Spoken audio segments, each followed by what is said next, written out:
Bonjour tout le monde, c'est Maud, je vous retrouve pour une vidéo qui je l'espère sera courte puisqu'aujourd'hui j'avais envie de vous parler de cette notion de coup de cœur. C'est vrai que c'est une expression qu'on entend un petit peu partout sur Booktube pour parler d'un livre et je me suis rendu compte que moi aussi je l'utilisais pas mal mais pas forcément comme il fallait.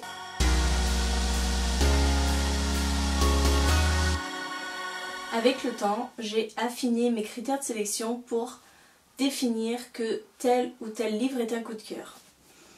La première chose, c'est que en refermant un livre, il faut forcément que je me dise ce livre est juste parfait. C'est une notion très subjective parce que tel livre sera parfait pour quelqu'un mais ne sera pas pour l'autre. En fait, ce que je veux dire, c'est que forcément un livre n'est jamais parfait. Que ce soit d'une personne à l'autre, beaucoup de critères changent. Mais si je me dis qu'il est parfait, ça veut dire que l'histoire, que l'intrigue, que les personnages, que l'ensemble fait que j'occulte complètement les défauts de ce livre. Deuxième critère, et c'est à ce moment-là vraiment où je me dis que c'est un coup de cœur, c'est qu'après avoir refermé le livre, je veux forcément le relire. Je n'ai pas envie de quitter l'univers, je n'ai pas envie de quitter les personnages. Voilà, c'est un ensemble qui fait que je veux me replonger dedans tout de suite. Voilà, pour moi, c'est les deux critères qui me font dire que c'est un coup de cœur.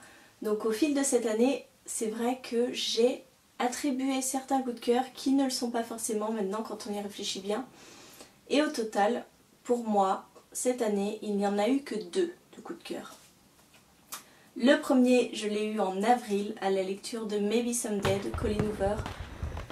Ce livre m'a fait passer par tout un panel d'émotions, c'était un truc de fou.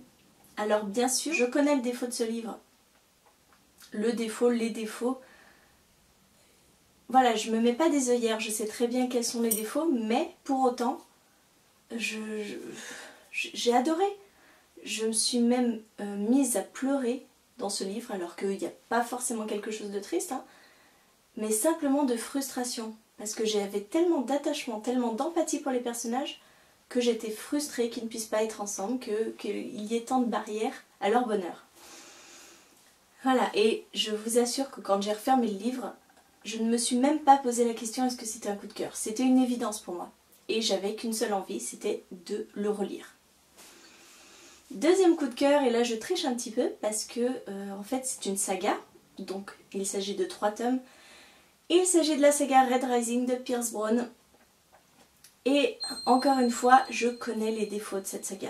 Le premier tome en particulier est bourré de défauts. Il y a pas mal de longueur par rapport à l'institut, etc. Mais qu'est-ce que je peux vous dire de plus que quand j'ai fermé le 3e tome, je n'avais qu'une envie, c'est de recommencer et de me replonger dedans à partir du 1er tome pour revoir toutes les subtilités, tous ces jeux de combat, toutes ces manigances, tous ces plans qui sont extrêmement bien élaborés, extrêmement bien construits et qui donnent un univers complètement génial. Voilà. Bon, le temps se couvre, j'espère que la luminosité n'est pas trop pourrie. Bref. Voilà, ce qu'a créé Pierce Brown, c'est un univers de fou et le 3e et dernier tome est juste... il n'y a aucun temps mort. C'est dingue, c'est dingue. Voilà, cette année j'ai lu plus de 130 livres et je me rends compte que finalement j'ai eu que 2 coups de cœur. Enfin 2, si on triche pas, normalement ça fait 4. Mais voilà, ça a été... Je pense qu'on utilise un petit peu trop facilement la notion de coup de cœur. Et on l'utilise un peu à tort et à travers pour décrire des livres qu'on a beaucoup aimés, mais en y réfléchissant bien, c'est pas forcément des coups de cœur. Un coup de cœur, c'est vraiment, ça vient, ça vous prend aux tripes, et c'est un livre que vous pourrez jamais oublier. Je vous donne un exemple de livre qui aurait pu être un coup de cœur pour moi, qui ne l'est pas parce que finalement, voilà, en repensant à mes 2 critères, ça les remplit pas. Le dernier en date, c'est Les Ailes d'Émeraude d'Alexiane Delis. J'ai vraiment adoré cette lecture, sauf que vers la fin, il y a une quantité de petits défauts qui ne m'ont pas gâché la lecture, hein, je ne dirais pas jusque là, mais qui m'ont fait passer à côté du coup de cœur. Alors je ne sais pas si vous êtes comme moi, si certains défauts vous empêchent d'avoir un coup de cœur ou si malgré ça bah, vous attribuez quand même le coup de cœur. Je sais pas, moi si je finis le livre en me disant ah il y a quand même quelques petits trucs qui m'ont gêné, je donne pas le coup de cœur.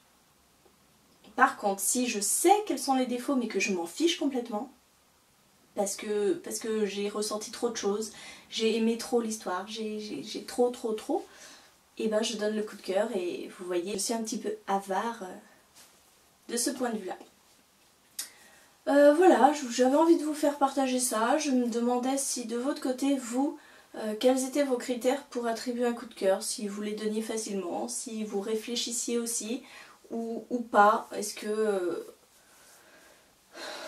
c'est une question qui vous a pas particulièrement travaillé? Je pense qu'il y a quantité de vidéos sur ce thème-là sur Booktube, je ne sais pas, mais là j'avais envie de vous présenter mon avis à moi. Et puis je voulais vous demander une chose, surtout en commentaire, n'hésitez pas à me donner vos coups de cœur à vous, quels ont été ceux de cette année, pour que peut-être vos coups de cœur deviennent les miens. Et inversement, peut-être que vous vous lancerez dans Red Rising, peut-être que vous lirez Maybe Someday, même si ce sont des livres qui tournent pas mal, donc vous en avez entendu énormément parler. Mais voilà, n'hésitez pas à me donner votre avis et qu'on en discute et qu'on partage ensemble dans les commentaires. Voilà, bah écoutez, j'espère que cette vidéo n'avait pas été trop longue, mais bon, je suis une grande bavarde, donc on ne sait jamais. En attendant, je vous fais des gros bisous, vous souhaite une très bonne journée, de très bonnes lectures et je vous dis à très bientôt dans une nouvelle vidéo.